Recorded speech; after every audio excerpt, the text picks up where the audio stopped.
Or subscribe our channel for NCERT Science and Mathematics from 6th to 10th and for competitive exams preparation. नमो नमः। आज की video में हम षष्ठी कक्षा के पंचम पाठ का अध्ययन करेंगे। तो सबसे पहले हम इस पाठ का सस्वर गायन करेंगे, उसके पश्चात हम पाठ की व्याख्या करेंगे। तो प्रारंभ करते हैं। पंचमः पाठः। पाठ का नाम है वृक्षः। वृक्षः वृक्ष का बहुवचन है, यानी वृक्षः मतलब बहुत अधिक पेड़। तो अब हम इसका सस्वर गायन करेंगे और आपने बच्चों साथ साथ में गायन करना है, समझना है इसे।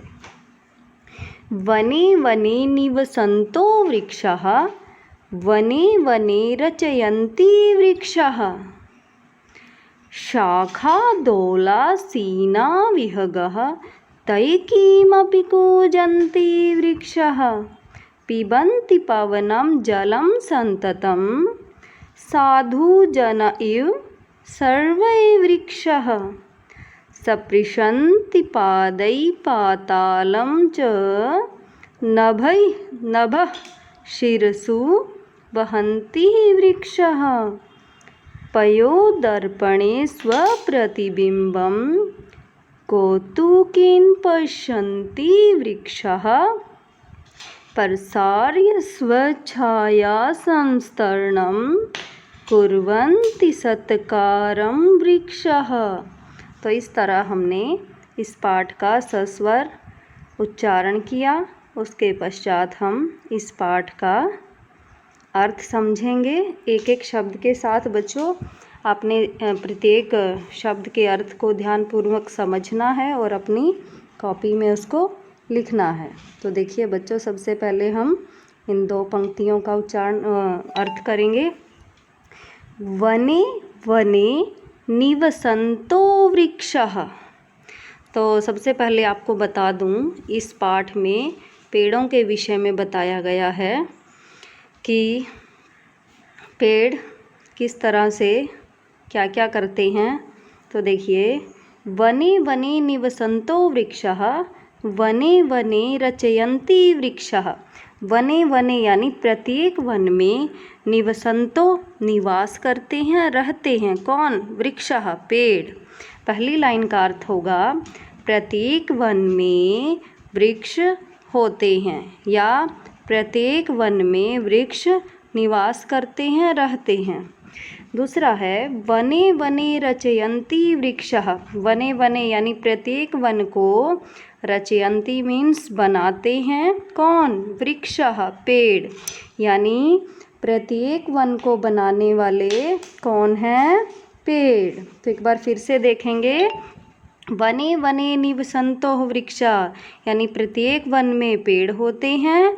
वने वने रचयन्ति वृक्षः यानी प्रत्येक वन को कौन रचते हैं, कौन बनाते हैं? पेड़ बनाते हैं। तो अगला देखेंगे बच्चों। शाखा दौला आसीना विहगः। शाखा का मतलब होता है टहनी, ब्रांच। दोला मीन्स झूला। ये सीना को अगर यहाँ दोला और सीना का हम संधि विच्छेद करेंगे तो दोला आसीना बन जाएगा। आसीन मतलब बैठे हैं, विहगा मतलब पक्षी, तई मतलब वे, किमपि कुछ भी, कूजन्ति कूकते हैं। कौन? वृक्षः पेड़। यानी कि जो विहगः पक्षी हैं वे पेड़ों की शाखाओं रूपी झूलों पर आसीन बैठे हुए हैं, और वे किमपि कूजन्ति यानी कुछ भी कूक रहे हैं, कूज रहे हैं, बोल रहे हैं। यानी यहाँ पर कवि का कहने का अर्थ यह है कि जो पेड़ हैं वो मानो ऐसा लग रहा है कि वो पक्षियों को कह रहे हैं कि तुम आओ, मेरे ऊपर बैठो और कुछ गाओ, कुछ सुनाओ। तो ऐसे ही अगली पंक्ति देखेंगे। पिबन्ति पवनं जलं सन्ततं साधु जन इव सर्वै वृक्षः। पिबन्ति मतलब पीते हैं, पवनम मतलब हवा, जलम मतलब जल या पानी, संततम मतलब निरंतर लगातार, साधु जना यानी सज्जन लोग, इव मतलब उनकी तरह, सर्वै वृक्षः सभी पेड़। तो इसकी हिंदी क्या बनेगी कि सर्वै वृक्षः सभी पेड़, साधु जनों की तरह, पवन हवा और जल को निरंतर, पिबन्ति पीते रहते हैं, यानी जो पेड़ हैं वो हवा और जल को निरंतर पीते रहते हैं। क्योंकि आपको पता है बच्चों कि पेड़ किससे जिंदा रहते हैं, पानी और हवा से ना, तो इसीलिए कवि का कहने का यही अर्थ है। तो अगली पंक्ति में देखते हैं, सपृशन्ति पादै पातालं च नभै शिरसु वहन्ति वृक्षः। सपृशन्ति मतलब होता है छूना, पादै मतलब पैर, पातालम यानी पाताल, च का मतलब होता है और, नभ आपको पता है आकाश, शीर्षु यानी सिर से, वहन्ति ढोते हैं, वृक्षः यानी पेड़। पेड़ों के पादई पैर क्या होते हैं, यानी उसकी जड़ें होती हैं। तो कवि का कहने का अर्थ है कि जो पेड़ हैं वे अपनी जड़ों रूपी पैरों से पाताल को स्पृशन्ति छूते हैं। च का मतलब है और, नभई आकाश को, शीर्षु यानी के सिर के ऊपर यानी सिर से, वहन्ति ढोते हैं, यानी कि जो पेड़ हैं वो अपनी पैरों रूपी जड़ों से तो पाताल को छूते हैं और अपने सिर से वो आकाश को ढोते हैं। तो अगली पंक्तियाँ देखते हैं बच्चों। अगली पंक्तियों में बताया है, पयोदर्पणे स्वप्रतिबिंबम कौतुकेन पश्यन्ति वृक्षः।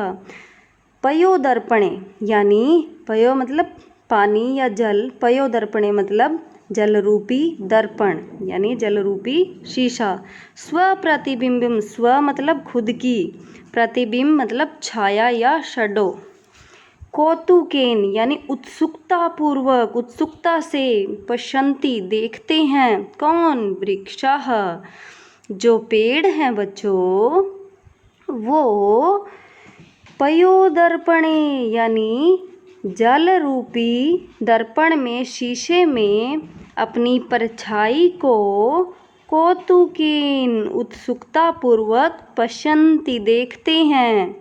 आपने देखा होगा कि जो ऊंचे ऊंचे पेड़ होते हैं वो हमें नीचे नदी हो, जल कोई तालाब हो तो उसके अंदर दिखाई देते हैं ना। तो कवि ने यही बताया है कि जो पेड़ हैं वे अपनी छाया को पानी रूपी आईने में, शीशे में बड़ी उत्सुकता पूर्वक देखते हैं।